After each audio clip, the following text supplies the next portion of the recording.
Hello students, let's start with the electric field due to a uniformly charged circular arc at its center. अब देखो last video में हम लोगों ने circular ring के कारण सेंटर पे क्या होता है इलेक्ट्रिक फील्ड वो देखा, एक्सेल पॉइंट पे क्या होता है वो देखा, फिर एक क्वेश्चन ऐसा इरोडोप का लिया था जिसमें चार्ज जो था रिंग पे नॉन यूनिफॉर्म था, फिर उसके लिए हम लोग सेंटर पे निकाले एक्सेट्रा, राइट। तो वो सब उसमें एसएचएम का केस आया था, तो इसके पहले उसको देखो, है ना। सारी वीडियो एक्चुअली देखनी चाहिए, तभी वो सेंस बनता चला जाएगा, और एक बार सेंस बनता चला जाएगा तो फिर आप एंजॉय करोगे, आपकी परफॉर्मेंस अच्छी होगी, और परफॉर्मेंस अच्छी हुई तो ऐसे भी मजा आता है लाइफ में। ओके, चलिए स्टार्ट करते हैं अभी। सो सर्कुलर आर्क है, उसके सेंटर पे मुझे इलेक्ट्रिक फील्ड निकालनी है, ठीक है। तो लेट ये एक सर्कुलर आर्क है, लेट मैंने इस पे पॉजिटिव चार्ज लगा दिया है, ठीक है, और इसके सेंटर पे मुझे इलेक्ट्रिक फील्ड चाहिए। तो मैं करता क्या हूँ, अब फिर से यहाँ पे जो चार्ज का डिस्ट्रीब्यूशन है वो यूनिफॉर्म है। अभी प्रोसेस सीखोगे, प्रोसेस सीख लोगे तो नॉन यूनिफॉर्म होगा तो भी कर लोगे, है ना।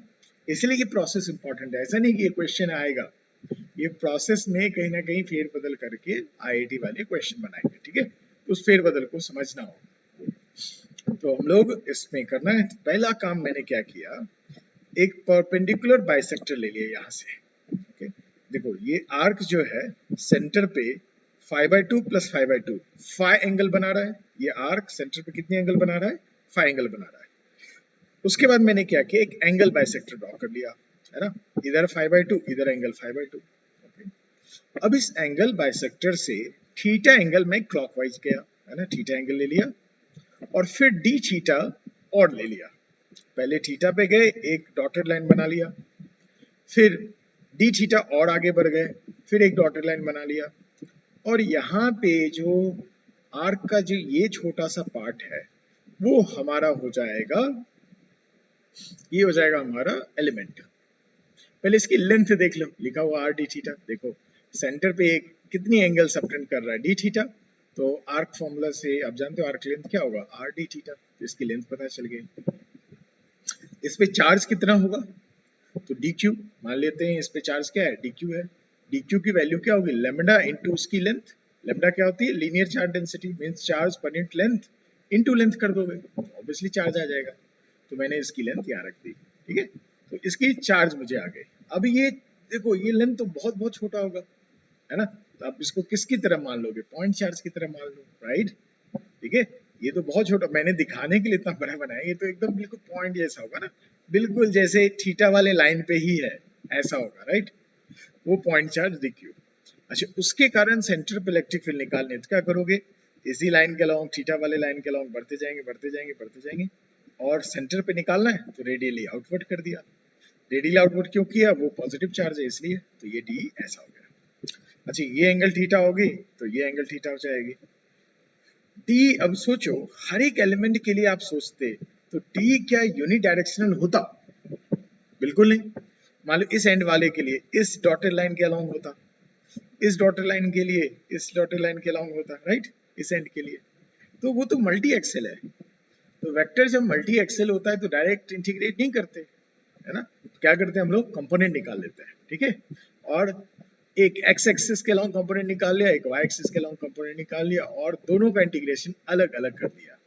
जब एक्स एक्सिस के कंपोनेंट का इंटीग्रेशन करोगे तो वो इलेक्ट्रिक फील्ड का एक्स कंपोनेंट दे देगा, और जब इलेक्ट्रिक फील्ड के वाई कंपोनेंट का इंटीग्रेशन करोगे तो वो इलेक्ट्रिक फील्ड के का वाई कंपोनेंट दे देगा, ठीक है। देखो डी ये है, ये वर्टिकल से या वाई डायरेक्शन से थीटा एंगल बना रहा है, ओके, ये थीटा तो ये भी थीटा, ज्योमेट्री देख लो आप। तो डी का ये कंपोनेंट क्या हो जाता है, डी कॉस थीटा, और डी का ये वाला कंपोनेंट लेफ्ट में जाता है और क्या हो जाता है, डी साइन थीटा, ओके। तो डी का दोनों कंपोनेंट मुझे पता चल गया।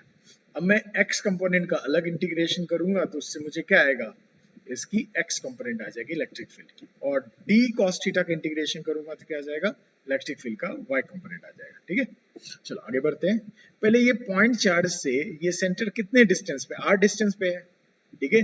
तो उस पॉइंट चार्ज के लिए, उस एलिमेंट के लिए यहाँ पे सेंटर पे इलेक्ट्रिक फील्ड का फॉर्मूला क्या होगा, के वो चार्ज क्या है, D Q, upon distance, obviously periphery से पेरीफेरी से सेंटर का डिस्टेंस क्या ले लोगे, आर ले लोगे, आर स्क्वायर हो गया, तो के बाय आर स्क्वायर, और डी क्यू की वैल्यू यहाँ से रख दी, तो ये डी की वैल्यू आ गई हमें, है ना, आर आर कैंसिल कर दूंगा।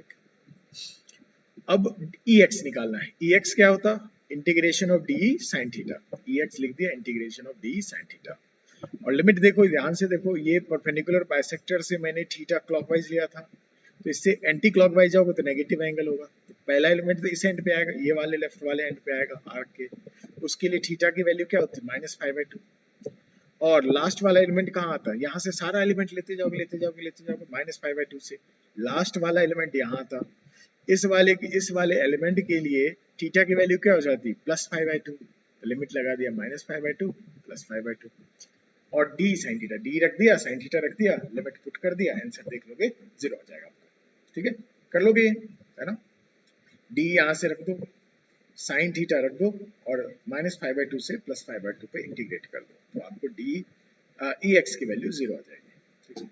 अब आते ई वाई पे, ई वाई क्या होता, वर्टिकल कंपोनेंट क्या था, डी कॉस थीटा, इसका इंटीग्रेशन, सारे एलिमेंट के लिए जो डी कॉस थीटा उसको जोड़ दो, मींस उसको इंटीग्रेट कर लो, integration of D cos theta लिख दिया, डी की वैल्यू रख दी यहाँ से, ये रख दिया और ये रख दिया, तो देखो के लैम्डा बाय आर बाहर आ जाएगा, कांस्टेंट है, के लैम्डा बाय आर बाहर आ गया, अंदर में क्या बचा cos theta D theta, limit क्या थी -π/2 से +π/2, कॉस थीटा का डी थीटा का इंटीग्रेशन क्या होता है minus sine theta, limit put करो ये आंसर आ जाएगा, है ना, ये आंसर क्या आ गया, के lambda by R into 2 sine π/2, ठीक है, अंडरस्टूड। अच्छा ई एक्स 0 आया, ई वाई की वैल्यू ये आ गई, और E Y isn't it perpendicular, sorry bisector, angle bisector पे है, ये जो वाई एक्सिस है ये किधर है, एंगल बाइसेक्टर पे है ना, इसका मतलब किसी आर्क के लिए सेंटर पे जो इलेक्ट्रिक फील्ड की डायरेक्शन होगी वो एंगल बाइसेक्टर पे होगी, और इसका फॉर्मूला क्या होगा, ये होगा,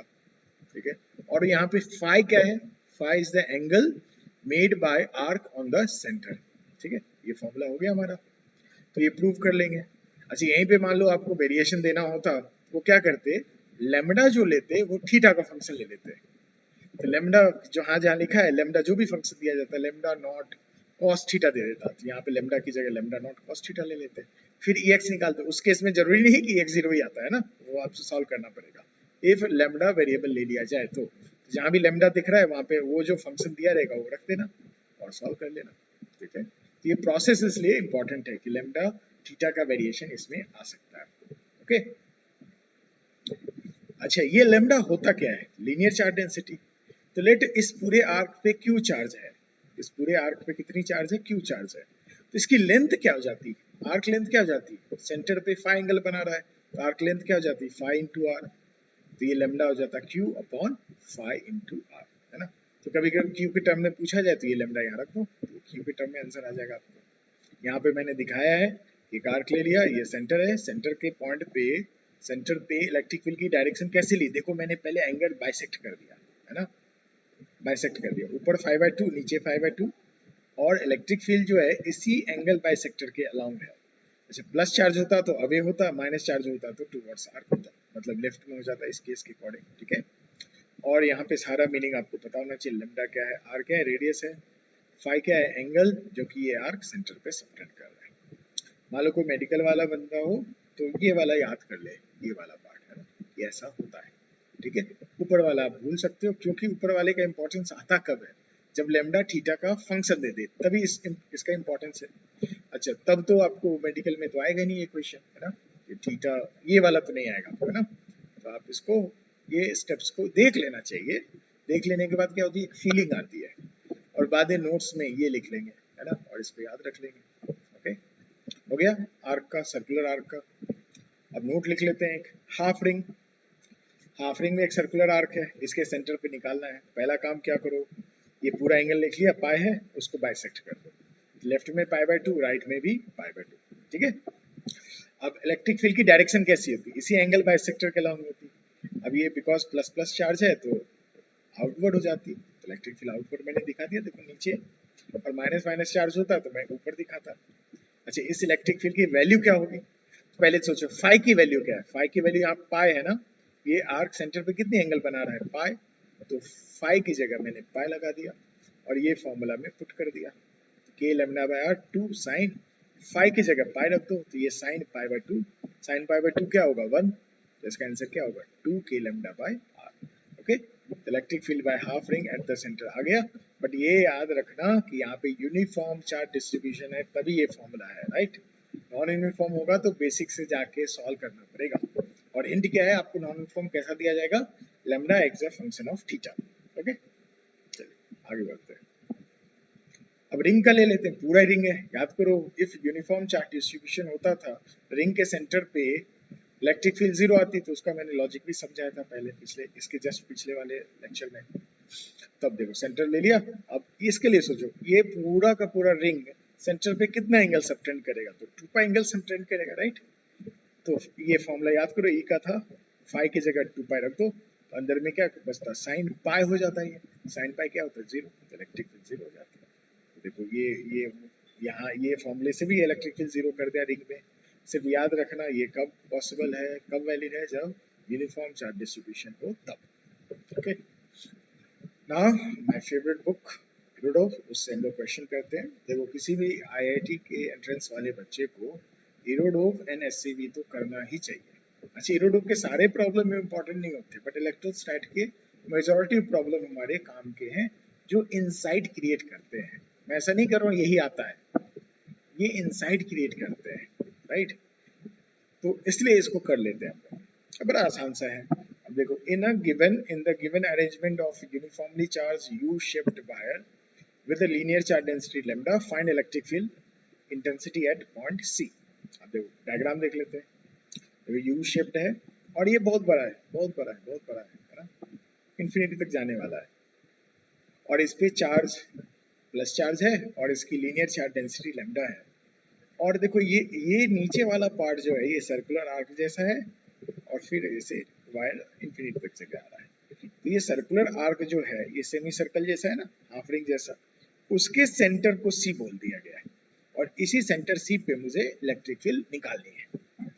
अब सोचो कहीं पीछे में फॉर्मूला इस यू शिफ्ट का तो पढ़ा नहीं था, इसका मतलब है कि मुझे इसको पार्ट्स में डिवाइड करना चाहिए और फिर देखना चाहिए ऐसे ऐसे पार्ट में डिवाइड करो जिससे हर एक पार्ट का आंसर तुम्हें आता हो।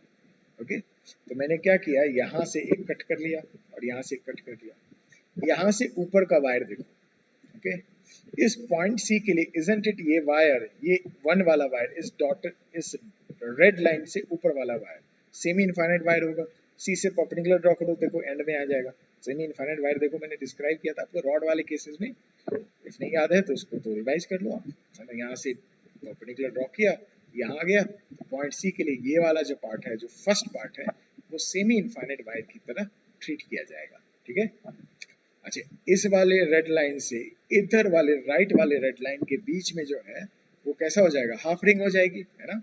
हाफ रिंग का भी फॉर्मूला जानते हैं हम लोग सेंटर पे निकालने के लिए, राइट। और देखो इधर इस रेड लाइन से ऊपर देखो फिर से इनफाइनाइट तक जा रहा है, इन्फिनिटी तक जा रहा है, सी से परपेंडिकुलर ड्रॉ किया, वो एंड पे आ गया। और फिर पॉइंट सी के लिए ये कैसा पार्ट हो जाएगा, पार्ट 3 सेमी इनफाइनाइट वायर हो जाएगा। ओके, तो 1 हो गया सेमी इनफाइनाइट वायर, 2 हो गया हाफ रिंग, 3 हो गया सेमी इनफाइनाइट वायर, ठीक है। अब तीनों के लिए अलग अलग हम लोग इलेक्ट्रिक फील्ड निकालने का ट्राई करते हैं। पहले 1 के लिए देखते हैं। याद करो सेमी इनफाइनाइट के लिए एक ई परपेंडिकुलर होता था, इस लेफ्ट वाले 1 के लिए ई परपेंडिकुलर मैंने राइट में के लेम्डा बाय ए लिख दूंगा, ठीक है। ये फॉर्मूला याद करो सेमी इनफाइनाइट वायर का। और दूसरा जो होता, क्योंकि ये प्लस वाला है तो यहाँ पे नीचे की तरफ हो जाता है ना। फिर से ये वाला पार्ट इफ नहीं क्लिक हो रहा होगा तो सेमी इनफाइनाइट वायर वाला केस देखो, है ना, वो जो रॉड वाले केसेस लिखा होगा मैंने, है ना, टाइटल दिया होगा रॉड केसेस या वायर केसेस, उसमें देखो। तो इस सेमी इनफाइनाइट के लिए पॉइंट सी पे एक कंपोनेंट तो नीचे जाएगा, एक कंपोनेंट राइट में जाएगा, उसकी वैल्यू क्या हो जाती, के लेम्डा बाय ए। अब आ जाता है दूसरा क्या आ गया मुझे, हाफ रिंग। हाफ रिंग देखो अभी पढ़ा था, सेंटर से एंगल बाइसेक्टर की तरफ होगा और ये पूरा प्लस प्लस है तो अवे होगा एंगल बाइसेक्टर का, ये हो गया 2 के लेम्डा बाय ए, ठीक है, ये ऊपर की तरफ। अब तीसरा पार्ट भी सेमी इनफाइनाइट है, इसके लिए देखो एक कंपोनेंट तो लेफ्ट डायरेक्शन में चला जाएगा ई परपेंडिकुलर, उसकी वैल्यू क्या हो जाती है, के लेम्डा बाय ए, और दूसरा जो कंपोनेंट होता वो नीचे आ जाता, जिसको मैंने ब्लैक से देखो लिख दिया है के लैम्डा बाय ए। ओके, तो मैंने सबका सब कंपोनेंट लिख दिया। Luckily vertical and horizontal direction में ही सारे कंपोनेंट मुझे दिखे। ठीक है, अब देखो ऊपर में 2 के लैम्डा बाय ए है, नीचे में 2 के लैम्डा बाय ए, कैंसिल कर देगा। राइट में के लैम्डा बाय ए है, लेफ्ट में भी के लैम्डा बाय है, कैंसिल कर देगा। तो इन एट सेंटर पे क्या आ जाएगा, 0 हो जाएगा। ओके, तो ये वाला क्वेश्चन सॉल्व हो गया। यूडोक का 3.15 भी है। अच्छा, ये रिजल्ट क्यों याद रखना जरूरी है, समझ में आया? तो ऐसे क्वेश्चन को देख के ही कर लेंगे। अब प्रूव करने बैठोगे तो हो पाएगा क्या, नहीं हो पाएगा, है ना? तो बहुत लंबा हो जाएगा, फिर कॉम्पिटिटिव एग्जामिनेशन की प्रिपरेशन ही नहीं चल रही अपनी। चल आगे करते हैं, फिर से देखते हैं। यूडोक का ही प्रॉब्लम है 3.15, है ना, वही पार्ट है। A thread carrying a uniform charge density lambda per unit length, है ना। ये लैम्डा क्या दे दिया गया, linear charge density has configuration shown in figure, ये है। अब देखो यहाँ पे एक क्वार्टर ऑफ रिंग है और इसके बाद वायर जो जा रहा है इन्फिनिटी तक जा रहा है। ये क्वार्टर ऑफ रिंग है, इसके ऊपर वायर इन्फिनिटी तक जा रहा है। इस जो ये जो क्वार्टर ऑफ रिंग है इसकी रेडियस आर गिवन है हम लोगों को, और मुझे इसके सेंटर पे, है ना, सेंटर पे मुझे इलेक्ट्रिक फील्ड निकालनी है, सेंटर पे इलेक्ट्रिक फील्ड निकालनी है। फिर देखो ये पूरा जो स्ट्रक्चर है उसके कारण तो मुझे इलेक्ट्रिक फील्ड नहीं आएगा, है ना, कोई फॉर्मूला ही नहीं पड़ा है। इंटीग्रेट करना चाहोगे तो फिर से नहीं होगा। फिर देखो इसमें पार्ट्स को देखो, पहला देखो यहाँ ये वाला पार्ट देखो, रेड से मैंने हॉरिजॉन्टल लाइन बना दिया, ये वाला रेड, इसके ऊपर वाला वायर, है ना। अब देखो सेंटर के लिए वो वायर कैसा हो जाएगा, सेमी इनफाइनाइट। क्यों कहते थे सेमी इनफाइनाइट, याद है कि जिस पॉइंट पे इलेक्ट्रिक फील्ड निकालना हो रॉड के लिए उस पॉइंट से परपेंडिकुलर ड्रॉ करते हैं। if वो परपेंडिकुलर एंड पे आ गया और वो वायर बहुत लंबा है तो उस वायर को सेमी इनफाइनाइट कर देंगे उस पॉइंट के रेस्पेक्ट में। ठीक है, तो इस पॉइंट के रेस्पेक्ट में सेमी इनफाइनाइट है। अब सेमी इनफाइनाइट के लिए दो डायरेक्शन में हम लोग पढ़ते थे, E perpendicular and E parallel. चूंकि प्लस है तो इसका ई परपेंडिकुलर जो होगा परपेंडिकुलर आउटवर्ड होगा, इस केस में राइट साइड में आ गया के लैम्डा बाय आर। दूसरा बिकॉज प्लस प्लस है तो दूसरा ई पैरेलल जो पैरेलल टू द रिंग होता था ये रिंग से दूर जाएगा तो ये नीचे हो जाएगा के लैम्डा बाय आर। मैंने ऐसे बताया था, यहाँ परपेंडिकुलर ड्रॉ करो, ऊपर वाला बड़ा हो नीचे वाला छोटा है, जिधर छोटा हो उधर लेना है आपको पैरेलल वाला कंपोनेंट, प्लस चार्ज हो तो नीचे ले लिया, इसलिए के लैम्डा बाय आर।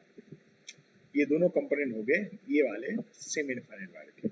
अब आते हैं ये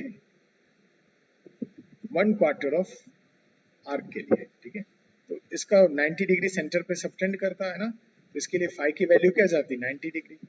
अच्छा, इसके लिए पहले वैल्यू निकाल लेते हैं। फॉर्मूला अभी जस्ट पढ़ा था के lambda by r 2 into sine 5/2, सिर्फ फाई की जगह 90 डिग्री रख दो, अंदर में क्या बच जाता है साइन 45, साइन 45 क्या होता है 1/√2, ये 2 इंटू 1/√2 हो जाता है, √2 ऊपर आ जाता है तो √2 के लैम्डा बाय आर। ठीक है, तो इस क्वार्टर ऑफ रिंग के लिए इलेक्ट्रिक फील्ड जो सेंटर पे होती वो होती √2 के लैम्डा बाय आर। अब देखो याद करो उसकी डायरेक्शन कैसी होती है, एंगल बाइसेक्टर पे। तो देखो मैंने डॉटेड लाइन बना दिया ना, ऊपर में 45 नीचे में 45 डिग्री, इसी के अलोंग होती। बिकॉज ये आर्क जो है ये पॉजिटिवली चार्ज है तो अवे होती, तो मैंने ऊपर की तरफ बना दिया। वो कितनी हो गई √2 के लैम्डा बाय आर, यहाँ से रख दिया। चलिए मीन्स इसका निकाल लिया, इसका निकाल लिया। अब नीचे वाले का देखो, फिर से सेंटर वाले पॉइंट के लिए ये वाला पार्ट थर्ड पार्ट कैसा है, सेमी इनफाइनाइट वायर है। तो इस सेमी इनफाइनाइट वायर के लिए सेंटर पे इलेक्ट्रिक फील्ड निकालते हैं। इसके लिए देखो परपेंडिकुलर कंपोनेंट इससे अवे होता तो ऊपर चला गया, एंड पैरेलल कंपोनेंट देखो मैंने क्या बताया था, परपेंडिकुलर ड्रॉ करो और देखो राइट में बड़ा है लेफ्ट में तो है ही नहीं, सेमी इनफाइनाइट वाले के लिए तो लेफ्ट में ही डायरेक्शन हो जाएगी इसकी, तो के लैम्डा बाय लेफ्ट में। अब देखो ध्यान से, ये लेफ्ट वाला के लैम्डा बाय आर राइट वाले के लैम्डा बाय आर को कैंसिल कर देगा, ऊपर वाला के लैम्डा बाय आर नीचे वाले के लैम्डा बाय आर को कैंसिल कर देगा। बचा क्या, जो क्वार्टर ऑफ रिंग के लिए रहा वही बचा ना, तो इसके लिए यहाँ पे इलेक्ट्रिक फील्ड हो गई √2 के लैम्डा बाय आर, और यही हमारा आंसर भी हो गया।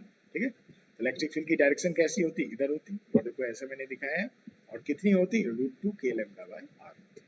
ओके, आसानी क्वेश्चन था ये भी यूडोक का, है ना। आगे बढ़ते हैं, ये भी यूडोक का हम लोगों ने क्वेश्चन लिया 3.8। अब इसमें क्वेश्चन में क्या है, a thin half ring of radius r 20 centimetre is uniformly charged with the total charge q 0.7 nano coulomb, small n देखो नैनो कूलम मींस 10⁻⁻⁹ कूलम। अच्छा 1 कूलम जो होता है ना बहुत बड़ा चार्ज होता है, रियलिस्टिकली में 1 कूलम चार्ज तो हम लोग नहीं रखते हैं कहीं पे, है ना। तो ये 9 coulomb micro coulomb realistic charge हुआ। हम लोग मैथमेटिकली आसान करने के लिए कभी कभी 1 कूलम 2 कूलम बोल देते हैं, ठीक है। तो Q की वैल्यू क्या है 0.70 nanocoulomb. Find the magnitude of electric field strength at the curvature centre of this half ring. मतलब सेंटर ऑफ हाफ रिंग पे मुझे इलेक्ट्रिक फील्ड निकालनी है।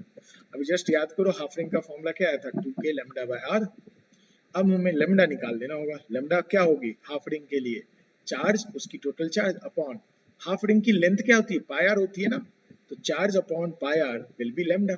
इसको यहाँ पुट कर दो तो 2k, देखो 2k by r, 2k by r, lambda की जगह मैंने लिख दिया q अपॉन पाई आर। ये क्या होगा 2kq by pi R square लिख दिया। अब वैल्यू पुट कर दो 2 रख दिया। k की वैल्यू क्या होती है 9 इंटू 10⁻⁹ ऐसा यूनिट में चार्ज रख दो। चार्ज क्या हो जाएगा 0.7 इंटू 10⁻⁹ वो रख दिया। नैनोकूलम मींस 10⁻⁹ वाला अपॉन पाई की वैल्यू जानते ही हो आर, रेडियस क्या है 20 सेंटीमीटर। देखो मैंने सब एसआई में किया तो इसको भी एसआई में कन्वर्ट कर लो 0.2 का होल स्क्वायर, सबकी वैल्यू पुट करो ये आंसर आ जाएगा आपको, ठीक है। करके देख लो। फिर से रिमाइंड करा देता हूँ, हर एक वीडियो में याद कराता हूँ। ऐसे नहीं मूवी की तरह देखना है, देखा रुके नोट किए, फिर उस नोट किए हुए चीज को एक बार देखा समझा, समझ में आ गया ठीक है, नहीं समझा तो फिर से देखो, ओके। इम्पोर्टेंट है, ठीक है, अदरवाइज वो ब्रेन में सिंथेसाइज अच्छे से नहीं होगा, ओके। चलो आगे बढ़ जाते हैं हम लोग।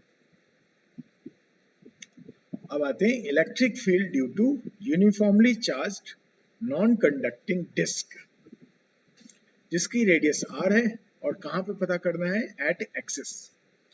तो मुझे डिस्क के बारे में, डिस्क के एक्सियल पॉइंट पे मुझे इलेक्ट्रिक फील्ड निकालनी है और डिस्क का रेडियस है r। अच्छा ये याद रखना इलेक्ट्रोस्टैट में मान लो कभी लिखा नहीं रहे कि ये डिस्क मेटल का है या नॉन मेटल का है, कंडक्टर है नॉन कंडक्टर है, कुछ भी मेंशन ना हो आप नॉन कंडक्टर मान लेंगे, है ना, कन्वेंशनली हम लोग मान लेते हैं, ठीक है। तो ये वो मान लिया कि एक जो डिस्क है जिसके कारण जिसकी एक्सिस पे मुझे इलेक्ट्रिक फील्ड निकालनी है, ठीक है, वो डिस्क कैसा मान लिया हम लोगों ने नॉन कंडक्टर। अच्छा नॉन कंडक्टर में आप जहां चाहो वहां पे चार्ज रख सकते हो, ठीक है। नॉन कंडक्टर में जहां चार्ज चाहो वहां रख सकते हो, ठीक है। सब लोग सब जगह नहीं रख सकते, ठीक है। जैसे सॉरी कंडक्टर के केस में आप चार्ज रखोगे ना, जैसे डिस्क में कितने सरफेस होंगे 2 सरफेस होंगे। इफ डिस्क में कंडक्टिंग डिस्क में इफ चार्ज दोगे ना तो दोनों सरफेस पे बट जाएगा और कंडक्टिव की प्रॉपर्टी आगे पढ़ेंगे। If radius of curvature same हो तो बराबर बढ़ जाता है, तो दोनों डिस्क तो एक ही जैसा हो गया, दोनों सरफेस तो दोनों पे बराबर बराबर आधा आधा बढ़ जाएगा चार्ज। लेकिन मैंने जो बात की है non conducting disc, non conducting disc में या किसी भी नॉन कंडक्टर में आप चाहो किसी भी छोटे से एरिया में चार्ज रख सकते हो। तो यहाँ पे मैंने चार्ज कहाँ रखा है किसी एक सरफेस पे, तो पूरा एक साइड जो है चार्ज है, पीछे वाला चार्ज नहीं है, ठीक है। ऐसे डिस्क के लिए हम लोगों ने इसके एक्सिस पे, एक्सिस क्या होता है डिस्क का पता है ना, सर्कल का जो एक्सिस होता है सेंटर से पास होने वाला लाइन जो कि इसके प्लेन के परपेंडिकुलर हो वो एक्सिस होता है। एक्सिस पे कोई पॉइंट हो वहां पे इलेक्ट्रिक फील्ड निकालनी है। लेट ये जो पॉइंट है एक्सिस का पॉइंट इसके सेंटर से x डिस्टेंस पे है, ठीक है, सेंटर से कितने डिस्टेंस पे x डिस्टेंस पे है। अब यहाँ पे इलेक्ट्रिक फील्ड निकालने के लिए पहली बार मैं एलिमेंट पॉइंट चार्ज नहीं लूंगा, यहाँ पे मैं एलिमेंट लूंगा रिंग, और रिंग की फॉर्मूले को यहाँ पे यूज करूंगा इसको प्रूव करने के लिए डिस्क के लिए। तो मैंने क्या किया r डिस्टेंस, सेंटर से r डिस्टेंस पे गया, r रेडियस का एक सर्कल बना दिया, फिर dr विथ और लिया और एक और सर्कल बना दिया। अब जो ये डॉटेड डॉटेड दिख रहा है ना इसे हम लोग एलिमेंट कर देंगे। ये एलिमेंट कैसा दिख रहा है आपको रिंग जैसा दिख रहा है, हाँ रिंग जैसा दिख रहा है। अच्छा इस रिंग में कुछ थोड़ा सा एरिया सबटेंड हुआ है ना, इसमें थोड़ा सा एरिया सबटेंड हुआ है, वो एरिया होगी कितनी, तो रिंग का जो सरकमफेरेंस होगा 2 पाई आर इंटू विड्थ, वो उसकी एरिया होगी। तो उसको मान लो डीए बोल दिया 2 पाई आर डी आर, है ना। मान लो ये जो डिस्क है इसकी सरफेस चार्ज डेंसिटी सिग्मा है। अब देखो सरफेस चार्ज डेंसिटी क्या होती है, charge per unit surface area. Surface charge density क्या होती है, charge per unit surface area. Obviously D A area है 2 पाई आर डी आर, उसमें मैंने सिग्मा से मल्टीप्लाई कर दिया, वो चार्ज हो जाएगा। देखो charge upon area into area, तो यही चार्ज दे देगा आपको, ठीक है। तो पूछा जाएगा इस एलिमेंट्री रिंग का पे चार्ज कितना है, तो डी क्यू है, उसकी वैल्यू कितनी है, इतनी है। यहाँ तक क्लियर है? बिल्कुल। चले आगे। अब इस रिंग के लिए मुझे इस पॉइंट पे इलेक्ट्रिक फील्ड निकालनी है। ये फॉर्मूला याद करो रिंग के लिए, मान लो याद नहीं है तो इसके जस्ट पहले वाला वीडियो आप देखो। रिंग के लिए एक्सिस पे जो इलेक्ट्रिक फील्ड होती है वो एक्सिस के अलोंग ही होती है, और ये प्लस होगा तो अवे होगा, माइनस होगा तो इसकी तरफ होगा, सेंटर की तरफ होगा। तो मान लो मैंने यहाँ प्लस मान लिया है तो मैंने अवे दिखा दिया, डी राइट में। अच्छा डी का फॉर्मूला क्या हो जाता था, के क्यू। क्यू क्या होता था, चार्ज ऑन रिंग। यहाँ पे चार्ज ऑन रिंग क्या मान लिया मैंने, डी क्यू, तो डी क्यू लिख दिया। इंटू एक्स, एक्स क्या होता था, सेंटर से उस पॉइंट की डिस्टेंस जहाँ पे इलेक्ट्रिक फील्ड निकालना है, सेंटर से उस पॉइंट की डिस्टेंस यहाँ पे क्या है, एक्स है, एक्स लिख लिया। अपॉन आर स्क्वायर मीन्स उस रिंग का रेडियस का square plus x square raise to power 3/2, ये होता था डी, डी लिख दिया। अब बस क्या करना है, यहाँ से डी क्यू वाली वैल्यू यहाँ पे रख दो, यहाँ रख दिया। मैंने थोड़ा सा यहाँ पे बहुत देर बाद k को लिख दिया 1/4 पाई एप्सिलॉन नॉट, ठीक है, k को लिख दिया 1/4 pi epsilon not. D Q यहाँ से कॉपी कर लिया, x लिख दिया और नीचे वाला जो था वो यहाँ लिख दिया, ओके। सिंप्लीफाई कर दिया, ये आ गया sigma x upon 2 epsilon naught r d r upon r square plus x square raise to power 3/2। अब इलेक्ट्रिक फील्ड जो होगी रिंग के लिए राइट में, अच्छा सोचो ऐसे कितने जितने भी एलिमेंट होंगे यहाँ पे सब रिंगों में, तो सबके लिए राइट में ही होगा। इसका मतलब यहाँ पे जो डी है electric field, elemental electric field जो है वो तो एक ही एक्सिस में है, तो डी का इंटीग्रेशन करने से ही आ जाएगा, तो डी का इंटीग्रेशन करोगे ई आ जाएगा। तो यहाँ पे देखो सिग्मा एक्स अपॉन 2 एप्सिलॉन बाहर आ गया, बचा क्या अंदर में ये। अच्छा फिर से कुछ लोग के दिमाग में चलता है सर एक्स तो वेरिएबल होता है, बाहर क्यों किया, अरे एक्स वेरिएबल थोड़ी है यहाँ पे। देखो जो भी रिंग ले लो, एक्स क्या है, सेंटर से उस पॉइंट की डिस्टेंस। आप यहाँ पे कोई भी एलिमेंट ले लो कितनी भी रेडियस का, सेंटर से उस पॉइंट की डिस्टेंस थोड़ी चेंज होने वाली है ना, इसलिए एक्स कांस्टेंट है, इसको बाहर कर दिया। अब बचा ये इंटीग्रेशन का पार्ट। अब इंटीग्रेशन देखो, हैवी इंटीग्रेशन आ रहा है तो मेडिकल वाले स्किप कर जाओ इसको, है ना, सीधा स्किप कर जाओ। अब मैंने क्या किया, यहाँ पे सब्स्टिट्यूशन करना पड़ेगा। तो मैंने इस डायग्राम में देखो ये x जो है ये राइट एंगल ट्रायंगल दिख रहा होगा आपको, x बेस है, r हाइट है और t जो है हाइपोटेन्यूज है। इस राइट एंगल ट्रायंगल में मैं ये लिख सकता हूँ ना, r square plus x square is equal to t square. Left side right side दोनों को t से डिफ्रेंशिएट कर लो तो ये आ जाएगा आपको। और यहाँ पे देखो r जो है वेरिएबल है, x क्या है कांस्टेंट है, तो जब t से एक्स स्क्वायर को डिफरेंशिएट करोगे ये जीरो दे देगा, तो इसको जब सॉल्व करोगे t से तो ये आ जाएगा। अच्छा मेडिकल वाले को तो करना नहीं चाहिए ये वाला, और एडवांस वाले को ये तुरंत कर लोगे ये वाला, है ना, यहाँ से यहाँ कैसे आया, ठीक है, कर लिया। अब इन दोनों पॉइंट को मैं यहाँ पे सब्स्टिट्यूट कर दूंगा, आर डी आर की जगह टी डी टी लिख दिया, है ना, and r square plus x square को टी स्क्वायर लिख दिया, तो t square raise to power 3/2 t cube हो जाएगा, लिख दिया टी क्यूब। टी से एक टी कैंसिल हो गया तो ये t raise to power -2 dt हो गया। तो हमारा formula with sigma x upon 2 epsilon naught integration क्या बचा, t raise to power -2 dt।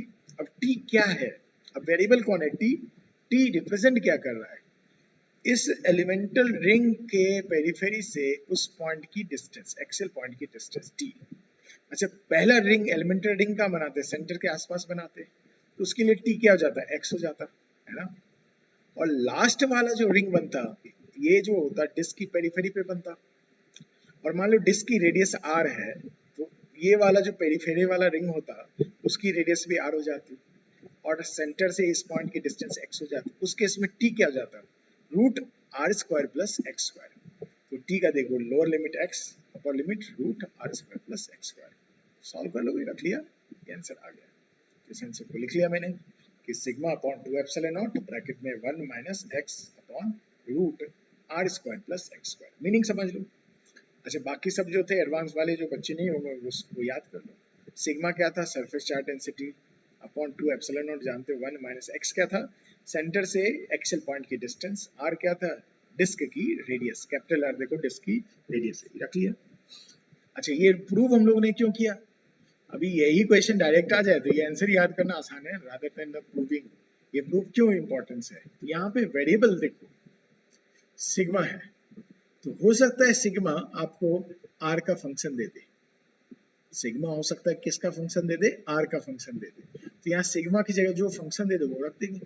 मान लो सिग्मा दे दिया जाए सिग्मा नॉट आर स्क्वायर, यहाँ पे लिख लेते सिग्मा नॉट आर स्क्वायर, फिर सॉल्व कर लेते आगे जैसे भी जाना है। तो वेरिएबल वाले क्वेश्चन के लिए इंपॉर्टेंट है। और यहाँ पे चार्ज एक सरफेस पे रखा था, क्या नॉन कंडक्टिंग डिस्क के दोनों सरफेस पे चार्ज नहीं रखा जा सकता? रख सकते हैं ना, लेकिन ये रिजल्ट किसके लिए?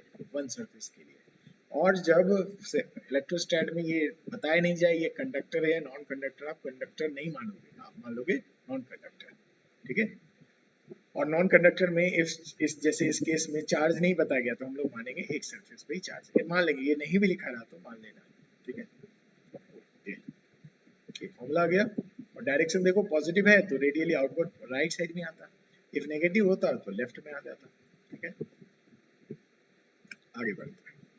अब electric field due to uniformly charged large non conducting sheet, large infinitely large, ऐसे कर दो इनफाइनेटली लार्ज, फिर से नॉन कंडक्टिंग शीट है जिसके एक सरफेस पे ही मैंने चार्ज दिया है और ये इनफाइनेटली लार्ज है। अब इसके लिए बताओ कि इलेक्ट्रिक फील्ड इसके सामने के किसी पॉइंट पे क्या होगी। तो सामने का कोई पॉइंट ये ले लिया, यहाँ से मैंने परपेंडिकुलर ड्रॉ किया इस लार्ज प्लेन शीट पे, फिर आर पे गया एक सर्कल बना दिया, डी आर लिया एक और सर्कल बना दिया, ये क्या बन गया मेरा रिंग, रिंग ही मेरा एलिमेंट हो गया, ठीक है। और देखो ये आर है ये एक्स है, तो मेरे टी की वैल्यू क्या हो जाती है root r square plus x square, और ये सेंटर पे थीटा एंगल सबटेंड कर रहा है। ये तो एलिमेंट वैसे ले लिया जैसा डिस्क का लिया था, बिल्कुल बिल्कुल। अब यहाँ पे सारा स्टेप रिपीट कर लेता मैं, सारा स्टेप रिपीट कर लेता हूँ, सिर्फ टी की जो लिमिट लिखनी है वो यहाँ पे लिख लेंगे।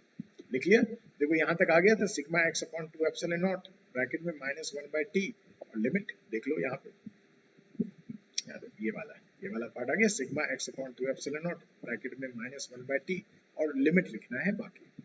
लिमिट में किसकी लिमिट लगेगी? टी की लिमिट लगेगी।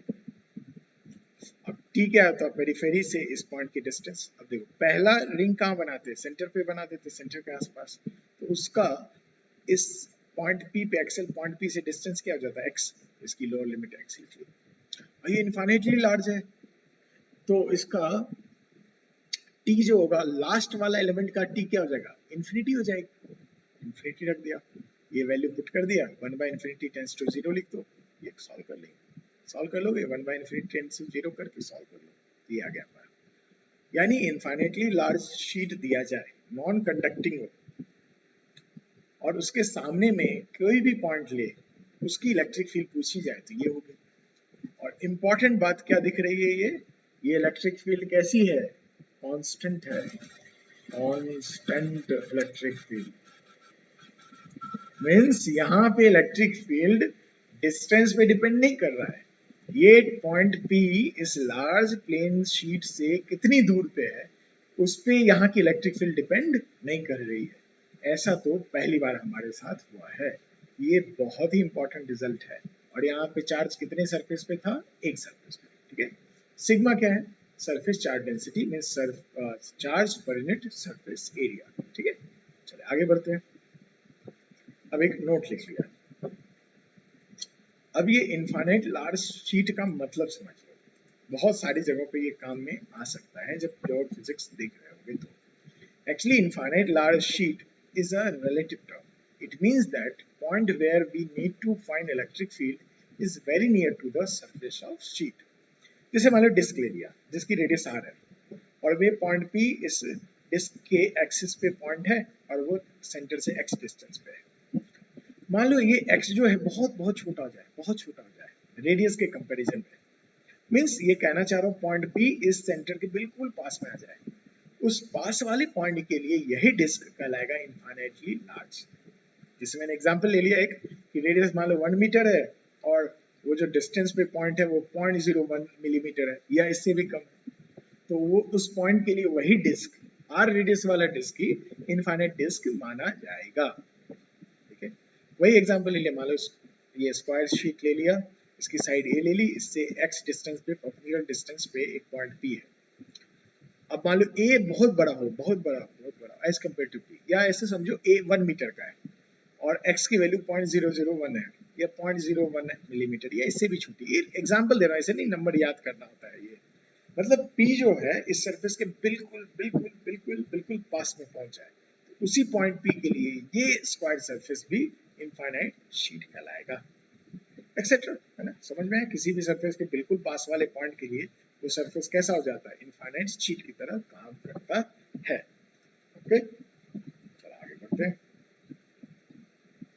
नेक्स्ट है electric field due to large uniformly charged conductor sheet.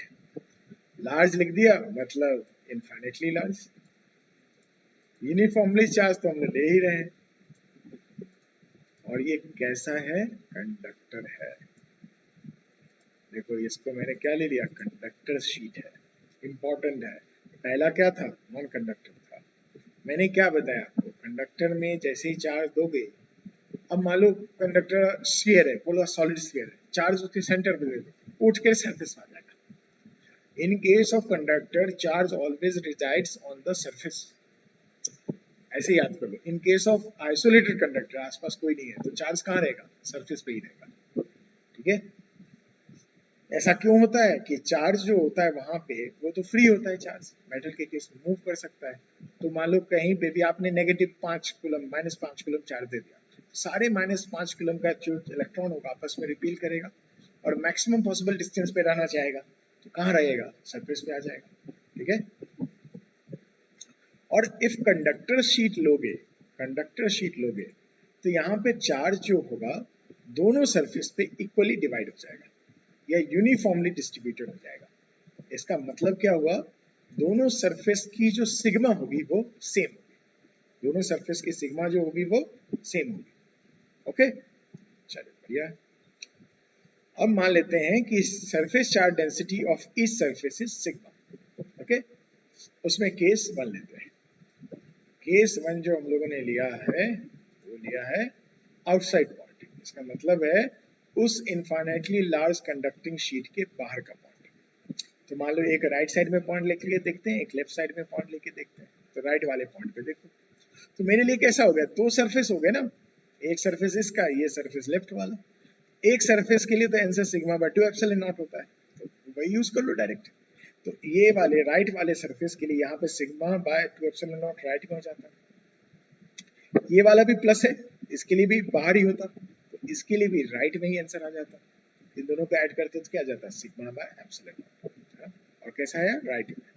अच्छा, इस शीट के लेफ्ट साइड वाले पॉइंट पे जाओ, तो लेफ्ट साइड का जो पॉजिटिव चार्ज है उसके कारण यहाँ पे इस पॉइंट पे इलेक्ट्रिक फील्ड की डायरेक्शन किधर होगी, लेफ्ट होगी, और वैल्यू क्या होगा, sigma by 2 epsilon naught. But left में क्यों है, प्लस है ना, तो प्लस में अवे जाता है।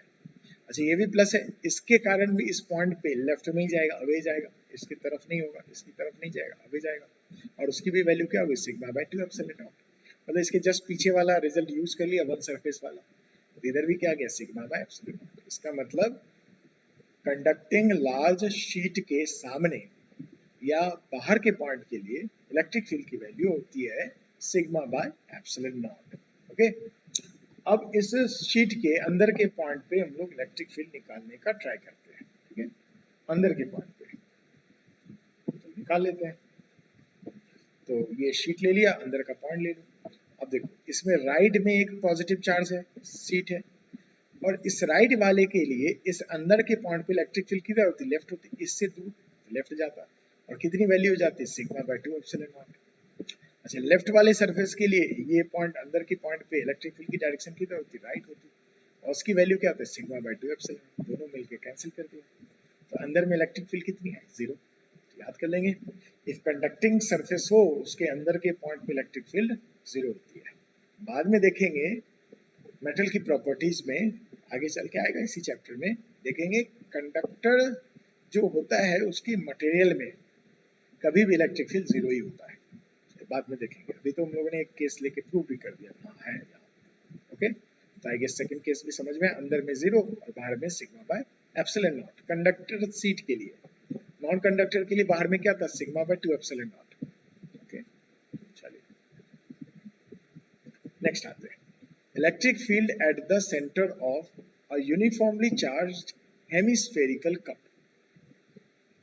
देखो ये कि हेमिस्फेरिकल कप बना लिया और इसके भी एक सरफेस पे चार्ज दिया, दूसरे दो सरफेस हो जाएंगे नहीं उस हेमिस्फेयर पे, एक अंदर एक बाहर, तो मान लो किसी एक सरफेस पे ही चार्ज है, ठीक है, और उस सरफेस के कारण इसके सेंटर पे इलेक्ट्रिक फील्ड निकालनी है हमें। ओके, अब इसको कैसे ट्रीट करते हैं देखो, पहले एक हॉरिजॉन्टल लाइन डॉटेड लाइन बना दिया, इसको रेफरेंस लाइन ले लिया, इससे थीटा एंगल पे जाते हैं और थीटा एंगल पे गया और इसके सरफेस पे एक सर्कल बना लेते हैं, एक सर्कल बना लिया। फिर हम लोग क्या करते हैं, डी थीटा फर्दर जाते हैं और वहां पे फिर से एक सर्कल बना लेंगे। इसका मतलब कितने सर्कल बन गए सरफेस पे, दो। ओके, कितने सर्कल बन गए, दो। उन दोनों सर्कल के बीच के स्पेस को मैंने देखो शेडेड कर दिया और यही मेरी होगी एलिमेंट, यही क्या होगी मेरी एलिमेंट। अच्छा ये एलिमेंट आपको दिख कैसे रहा है, रिंग की तरह दिख रहा है, मुझे तो दिख रहा है, हाँ, इसके पूरा चारों बगल घुमा के देखो, है ना। अच्छा उस रिंग को मैंने यहाँ राइट में बना लिया।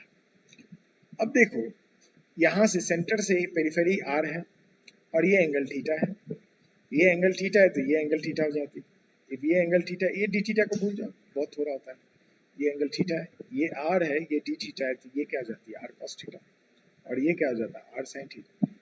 उस रिंग के सेंटर से हेमिस्फीयर के सेंटर की डिस्टेंस कितनी है, आर साइन थीटा, और उस रिंग की रेडियस क्या है खुद की, आर कॉस थीटा, वही बना लिया मैंने, आर कॉस थीटा रिंग का रेडियस बना लिया, और इसकी थिकनेस, अब देखो थिकनेस क्या होगी, देखो ये डी थीटा एंगल बना रहा है यहाँ पे, तो ये डिस्टेंस कितनी हो जाती है आर डी थीटा, उस रिंग की थिकनेस क्या होगी आर डी थीटा, ठीक है यहाँ तक। okay.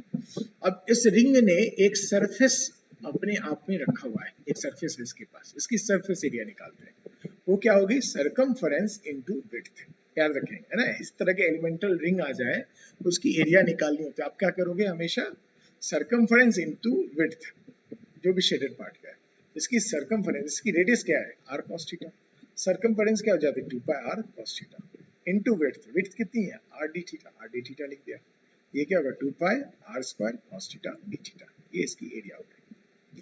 यहाँ तक समझा, वेरी गुड, ये एरिया आ गया।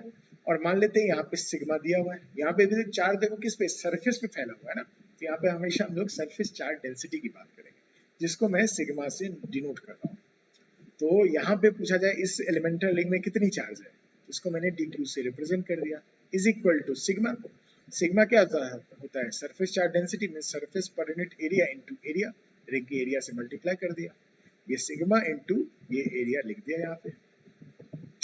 ओके, अच्छा यहाँ पे वेरिएबल कौन है थीटा, अच्छा प्रूव क्यों कर रहा है, हो सकता है सिग्मा आपको वेरिएबल दे दे, सिग्मा क्या दे दे, वेरिएबल दे दे, इफ सिग्मा वेरिएबल देगा किसका फंक्शन दे देगा, थीटा का, तो जो भी सिग्मा थीटा का फंक्शन दिया वहां रख देंगे, मान लो सिग्मा दे दिया जाता आपको r sine theta, sorry sigma is equal to sigma naught r sine theta, तो सिग्मा इज गिवन है सिग्मा नॉट साइन थीटा, तो यहाँ सिग्मा की जगह सिग्मा नॉट साइन थीटा रख लेते हैं, तो डीक्यू आ गया। अच्छा अब रिंग है, ये इस रिंग के लिए सेंटर कैसा पॉइंट है, एक्सेल पॉइंट है ना, बिल्कुल है ना, एक्सेल पॉइंट है, और इसके सेंटर से, रिंग के सेंटर से वो एक्सेल पॉइंट कितने डिस्टेंस पे है, आर साइन थीटा डिस्टेंस पे। अब मैंने इलेक्ट्रिक फील्ड की वैल्यू रख देता हूँ रिंग के लिए, रिंग के लिए फॉर्मूला क्या होता था के क्यू, तो इस रिंग की चार्ज क्या है डीक्यू है, तो डीक्यू लिख दिया, इनटू एक्स, एक्स क्या होता था रिंग के सेंटर से जहां पे एक्सेल पॉइंट है उसकी डिस्टेंस, तो रिंग के सेंटर से ये एक्सेल पॉइंट की डिस्टेंस क्या है आर साइन थीटा, तो आर साइन थीटा लिख दिया, देखो के क्यू एक्स लिख दिया, upon r square plus x square, r क्या रिप्रेजेंट करता था रिंग की रेडियस, रिंग की रेडियस क्या है यहाँ पे आर कॉस थीटा, बोलिए कि आर कॉस थीटा का whole square plus x square, पता था एक्स स्क्वायर, एक्स स्क्वायर क्या होता था रिंग के सेंटर से एक्सेल पॉइंट की डिस्टेंस, वो आर साइन थीटा है, उसका स्क्वायर लिख दिया, और रेज टू पावर 3/2 सॉल्व कर लेंगे, तो बस यहाँ से dq यहाँ पे रख दो, ये आ गया, सॉल्व कर लिया इसको, तो ये आ गया।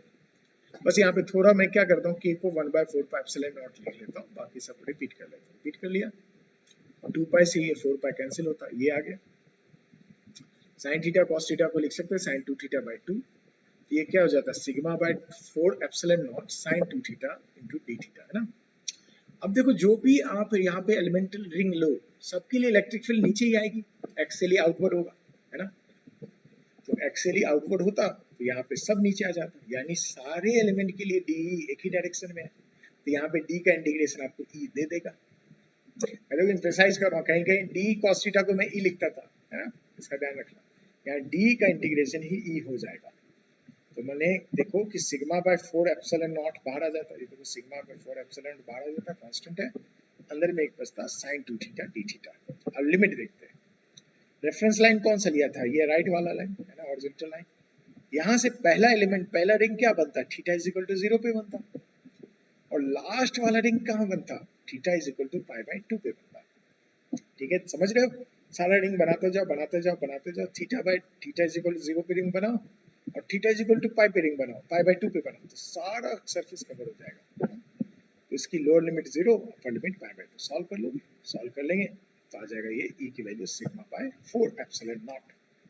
इसका मतलब हेमिस्फेरिकल सरफेस पे इफ चार्ज दे दो और उसकी सरफेस चार्ज डेंसिटी सिग्मा हो, जिसके सेंटर पे इलेक्ट्रिक फील्ड की वैल्यू होती है sigma by 4 epsilon not. If ये पॉजिटिव चार्ज है तो बाहर, और नेगेटिव चार्ज होता तो अंदर की तरफ होता, और मैग्नीट्यूड यही रहती।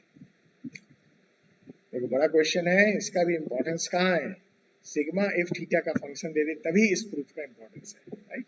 अदरवाइज तो आंसर डायरेक्ट ही याद करो, कि इतना करके कौन करता है, डायरेक्ट याद कर लेंगे। तो मेडिकल वाले कर सकते हैं इसको याद, बट ये उतना इंपॉर्टेंट रिजल्ट नहीं है। ओके, समझे। अब देखो फिर से तुम लोग हो सकता है मूवी की तरह देख रहे थे, एक को देख लिया, रुक गए, नोट किया पहले, फिर रिवाइज कर लिया, देख लिया कि सब कुछ समझा है कि नहीं समझा, खुद के नोट्स समझ में आ गया तो आगे बढ़ जाओ। अच्छा मान लो किसी बच्चे के लिए ये स्लो हो रहा होगा, क्योंकि हम लोग जब पढ़ाते हैं तो सबके लिए पढ़ाते हैं, स्लो हो जाए तो थोड़ा फास्ट देख लो, इसमें क्या है। ओके, चलो आगे बढ़ते हैं। नाउ देखो, electric field due to thick non conducting uniformly charge sheet. Non conducting, पहली बात कैसा, ये नॉन कंडक्टिंग। दूसरी बात कैसा है, थिक, मतलब इसकी थिकनेस है और नॉन कंडक्टिंग है, बट यूनिफॉर्मली चार्ज्ड है।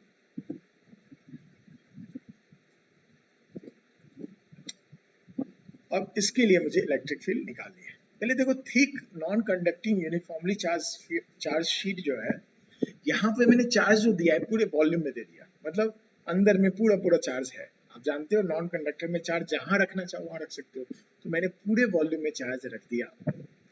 अब याद करो, यहाँ पे एक नया टर्म आ जाएगा, सॉरी, यहाँ पे आएगा रो टर्म। रो को हम लोग कहेंगे चार्ज डेंसिटी या वॉल्यूम चार्ज डेंसिटी। इसका मतलब रो का मतलब होगा charge per unit volume. Okay, रो का मतलब क्या होगा, चार्ज पर यूनिट वॉल्यूम। ठीक है, यहाँ पे रो मैं यूज करूंगा क्योंकि चार्ज पूरे वॉल्यूम में है। तो पहला केस 1 डिस्कस करते हैं, फॉर आउटसाइड पॉइंट। ठीक है, बाहर के पॉइंट के लिए, ये थिक है, इसके बाहर के पॉइंट के लिए तो क्या लिखा मैंने, देखो, for outside point electric field will be same as the thin sheet. Same as a thin sheet. Thin sheet के लिए याद करो आंसर क्या था, sigma by 2 epsilon naught. But यहाँ पे चार्ज सरफेस में थोड़ी है, पूरे वॉल्यूम में है। ठीक है, तो यहाँ पे बस सिग्मा निकालते हैं। तो मैंने क्या किया, इस सरफेस को ऊपर से देखो, ऊपर से मैंने देखा और ए एरिया ले लिया। ठीक है, ए एरिया ले लिया। तो यहाँ पे इस एरिया में पूरा मुझे कहना होता कितनी, इस एरिया के अंदर कितनी चार्ज है सिग्मा के टर्म में, तो मैं सिग्मा इंटू ए लिख देता। अब रो क्या होता है, volume charge density means charge per unit volume. तो रो ले लिया, इसमें वॉल्यूम से मल्टीप्लाई कर दो, कितनी वॉल्यूम होगी, इफ सरफेस एरिया ए है और विड्थ कितनी है, डी है, ए इंटू डी हो जाता वॉल्यूम। तो यहाँ लिख दिया ए इंटू डी, ए कैंसिल कर दिया, सिग्मा की वैल्यू क्या होगी, रो इंटू डी, मतलब जहां सिग्मा दिख रहा है वहां रो डी रख दो। ई की वैल्यू क्या होगी, रो डी अपॉन 2 एप्सिलॉन। मतलब किसी भी बाहर के पॉइंट के लिए इलेक्ट्रिक फील्ड की वैल्यू इस केस में rho D upon 2 epsilon not होगी। रो क्या है, volume charge density means charge per unit volume. D क्या है, thickness of the sheet. Epsilon not constant होता है। अरे यहाँ पे तो वो पॉइंट इस सरफेस के बाहर कहाँ पे है, कितनी डिस्टेंस पे, उस पे ये फर्क पड़ेगा, आंसर नहीं आ ही नहीं रहा है ना। बाहर के किसी भी पॉइंट पे, कोई भी पॉइंट ले लो यहाँ से, इससे दूर, मान लो एक्स डिस्टेंस पे लिया, तो एक्स यहाँ पे आ ही नहीं रहा। इसका मतलब ये जो इलेक्ट्रिक फील्ड है कांस्टेंट है। ये भी इंपॉर्टेंट हो गया, कांस्टेंट दूसरी बार देखने को मिला है। ठीक है, कांस्टेंट हो गया तो ये याद रखेंगे rho D bye 2 epsilon not हुआ बाहर के पॉइंट पे और इसकी वैल्यू कांस्टेंट है। अब बाहर पे कहीं पे भी चले जाओ थिक शीट के लिए इलेक्ट्रिक फील्ड चेंज नहीं होगी, तो वो कांस्टेंट होगा, जैसा कि थिन में भी था वो कांस्टेंट था, वो डिस्टेंस पे डिपेंड नहीं करता था। ओके, तो हो गया आउटसाइड पॉइंट। अब आते हैं इनसाइड पॉइंट पे। ये देखो थिक शीट बना लिया मैंने, ये सेंटर पे मैंने एक डॉटेड लाइन बना दिया, ठीक है, मिड पॉइंट पे मिड वाला जो पार्ट है वहां पे एक डॉटेड लाइन बना दिया, इसके ऊपर d/2 हो जाएगा, नीचे d/2 होगा, ठीक है, यहाँ तक समझा। अब मैं क्या करता हूँ, इस मिड वाले लेयर से x डिस्टेंस पे एक लेयर सोचता हूँ, मिड वाले लेयर से x डिस्टेंस पे एक लेयर सोचता हूँ। इस लेयर पे मान लो कोई पॉइंट P है, इस लेयर पे कोई पॉइंट P है, वहां पे मुझे इलेक्ट्रिक फील्ड निकालनी है, ठीक है, isn't it वो पॉइंट इस थिक शीट के अंदर ही है? हाँ, बिल्कुल। अब सोचो इस पॉइंट P पे इलेक्ट्रिक फील्ड निकालनी है, तो पहले देखो यहाँ से x है, सोचो पहले, तो यहाँ से d/2 प्लस x, तो इस लोअर वाले सरफेस से ये वाला P का जो लेयर है वो कितने डिस्टेंस पे होता है, d/2 प्लस x। अच्छा, अपर वाले लेयर से ये वाला लेयर जो P पॉइंट को इंक्लूड किए हुए है, उस लेयर का डिस्टेंस कितनी हो जाती है, d/2 माइनस x, ठीक है, यहाँ तक समझा। अब देखो सोचो इस पॉइंट P से नीचे जो सरफेस है उसे तो हम लोग थिक सरफेस मान ही सकते हैं ना, उसके कारण इलेक्ट्रिक फील्ड इस पॉइंट P पे किधर होता, ऊपर होता, उसको मैंने लिख दिया E2। अच्छा, इसके पॉइंट P के ऊपर भी देखो एक थिक पार्ट है, उसके कारण इलेक्ट्रिक फील्ड किधर होती, नीचे होती, उसको मैंने लिख दिया E1। अच्छा सोचो एक और बात, ये जो नीचे वाला लेयर है इसके कारण पॉइंट P तो सरफेस का ही पॉइंट हो गया ना, सरफेस या आउटसाइड पॉइंट के लिए तो हमें सिग्मा बाय 2 एप्सिलॉन नॉट तो यूज कर ही सकते हैं, या ये भी यूज कर सकते हैं, आउटसाइड पॉइंट वाला फॉर्मूला यूज कर सकते हैं, ठीक है, तो यूज कर लेंगे E1 एंड E2 दोनों के लिए। पहले E1 किसके कारण था, ऊपर के पार्ट 1 के कारण था, मतलब इस डॉटेड लाइन जहां जिस पॉइंट पे P है उसके ऊपर वाले लेयर के कारण, तो लिख दिया रो D क्या होती थी, थिकनेस ऑफ शीट, इस शीट की थिकनेस क्या होगी, d/2 माइनस एक्स, लिख दिया d/2 minus x upon 2 epsilon not, okay, ये नीचे हो गया। अच्छा, इस P वाले इंक्लूड करने वाले सरफेस से नीचे में कितनी थिकनेस है, d/2 प्लस एक्स, तो उस E2 की वैल्यू हो जाती है रो D की जगह क्या लिखता है, इसकी थिकनेस क्या है, d/2 plus x upon 2 epsilon not. अब दोनों अपोजिट है, ऑब्वियसली E2 बड़ा होगा E1 से इस केस में, यस, E नेट क्या हो जाता है, E2 माइनस E1, कर दिया, तो आंसर क्या है, रो x बाय एप्सिलॉन नॉट, कर लोगे बैठ के, आसान सा कैलकुलेशन है। तो यहाँ पे अंदर के किसी भी पॉइंट पे ई नेट जो है वो x के डायरेक्टली प्रोपोर्शनल है, मींस वो वेरी कर रहा है, मींस x की वैल्यू 0 ले लोगे तो ई नेट क्या हो जाएगा, 0 होगा, मींस x की वैल्यू 0 होने का मतलब क्या होगा, एग्जैक्टली मिड वाला लेयर, इस थिक शीट के एग्जैक्टली मिड वाले लेयर पे कोई भी पॉइंट ले लो, वहां पे इलेक्ट्रिक फील्ड क्या होगी, 0 हो जाएगी, क्या मैं समझा।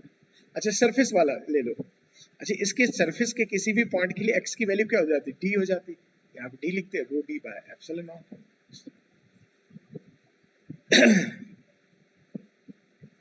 सॉरी यहाँ गड़बड़ कर दिया मैंने, सरफेस के किसी भी पॉइंट के लिए x की वैल्यू क्या हो जाती है, d/2, तो यहाँ पे x की जगह d/2 लिख देते, तो हो जाता है रो d बाय 2 एप्सिलॉन नॉट, तो मैच कर रहा है यहाँ से, हाँ, ओके।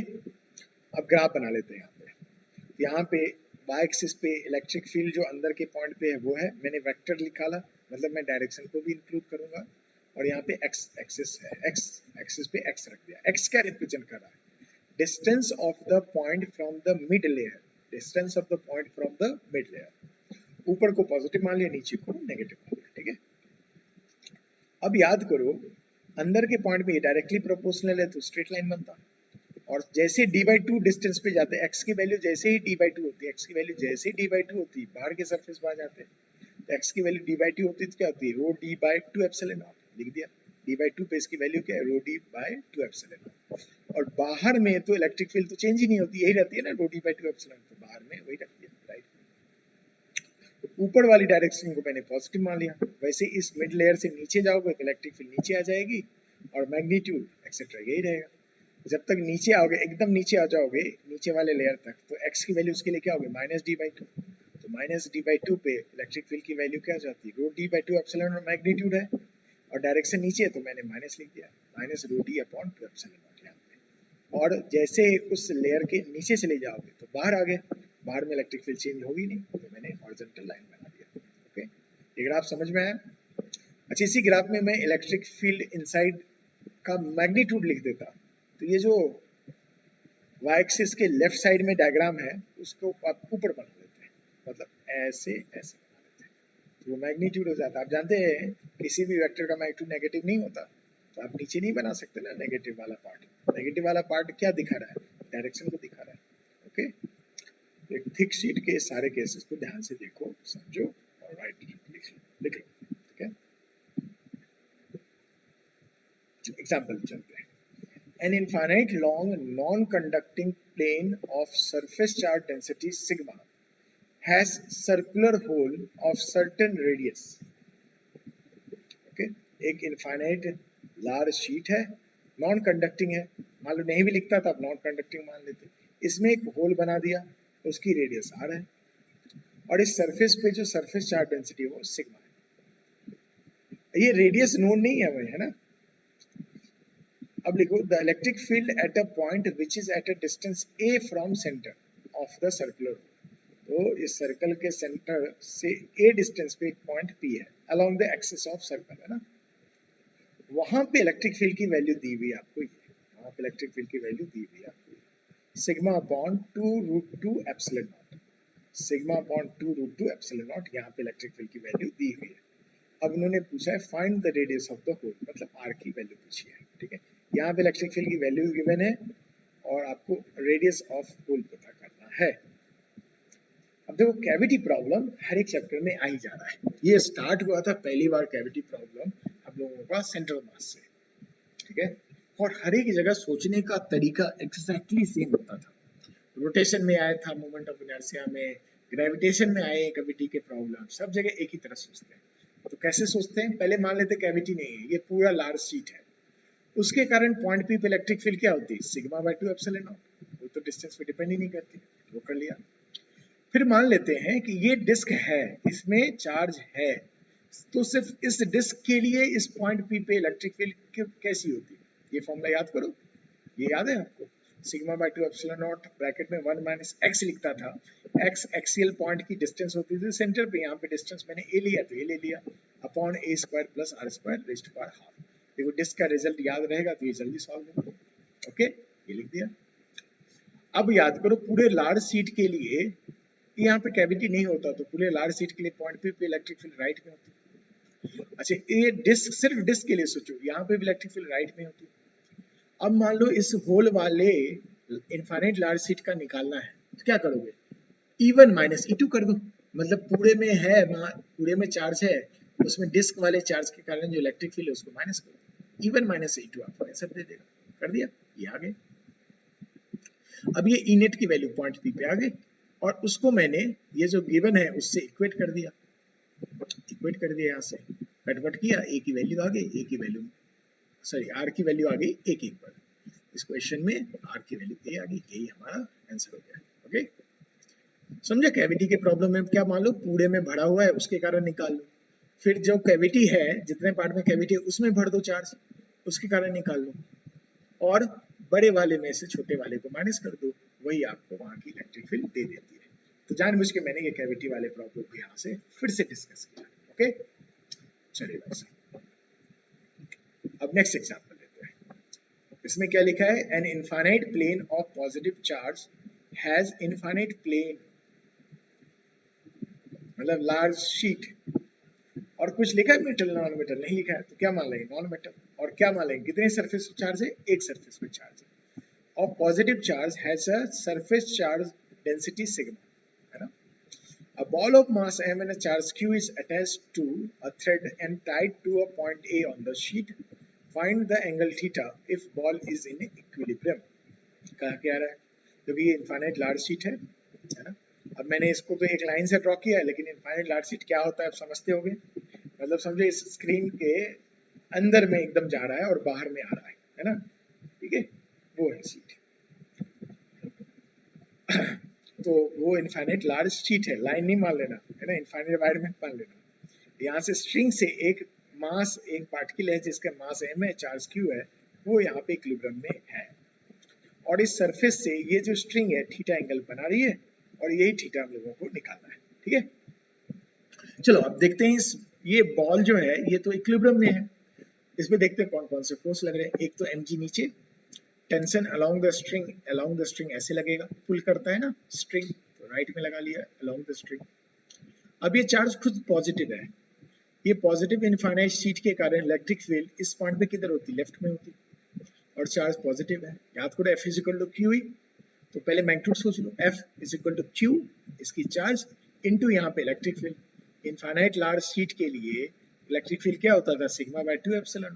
तो ये हो गया electric field and into charge, तो ये फोर्स हो गया। लेफ्ट में ही क्यों हुआ, क्योंकि इस पॉइंट पे इलेक्ट्रिक फील्ड लेफ्ट में है और ये चार्ज पॉजिटिव है। F vector is equal to Q into E vector, if Q positive होता है तो F वेक्टर E के अलोंग होता है, E लेफ्ट में है तो इसलिए F भी लेफ्ट में है। अब इक्विलिब्रियम में है तो T का कंपोनेंट निकाल लो। अब देखो ये थीटा है तो ये एंगल थीटा हो जाती है, वर्टिकल से स्ट्रिंग का लेंथ एंगल क्या होता है थीटा। T का ऊपर वाला component T cos theta, T का नीचे वाला कंपोनेंट T sin थीटा।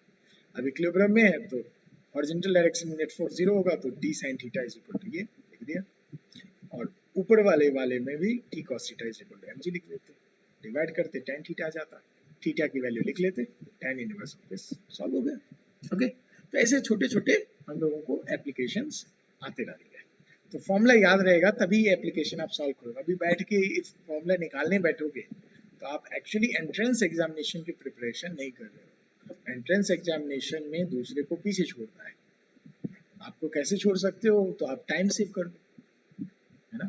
जो भी फेमस चीजें हैं वो तो आना चाहिए, बेसिक मेमोरी तो होनी चाहिए ना।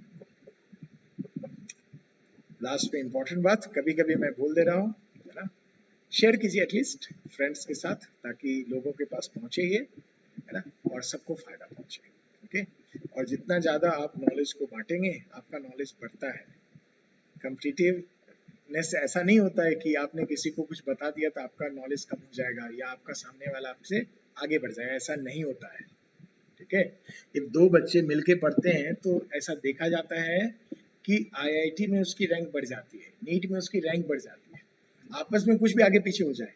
मान लो आपने शेयर करके पढ़ा आपस में, तो शेयर करके नहीं पढ़ोगे तो सपोज तुम्हारी 500 रैंक आई, और किसी से शेयर करके पढ़ोगे तो 500 से अच्छी रैंक तो आएगी, 200 आ जाएगी, 300 आ जाएगी, कुछ भी ऐसे आ जाएगा। ठीक है, शेयर करके पढ़ोगे क्योंकि उससे डिस्कशन होता है। ठीक है, फिर एक दूसरे को क्रॉस चेक करोगे, एक दूसरे क्वेश्चन पूछोगे, अच्छा उस वीडियो में यहाँ पे ये क्या कहना चाह रहे थे सर, समझा नहीं, तो डिस्कस कर लोगे आप, रेफर कर लोगे आप, है ना, आपस में। तो ये इंपॉर्टेंस है, शेयर करेंगे आपस में, डिस्कस करेंगे, डिस्कस भी करना जरूरी होता है एंड शेयर करना जरूरी होता है, ताकि नॉलेज बढ़ेगा, नॉलेज बढ़ेगा तो आपस में हम लोग आगे बढ़ेंगे। ठीक है, हो गया, पूरा भाषण दे दिया मैंने। ठीक है, तो नॉलेज को सब जगह पहुंचाइए। Thank you.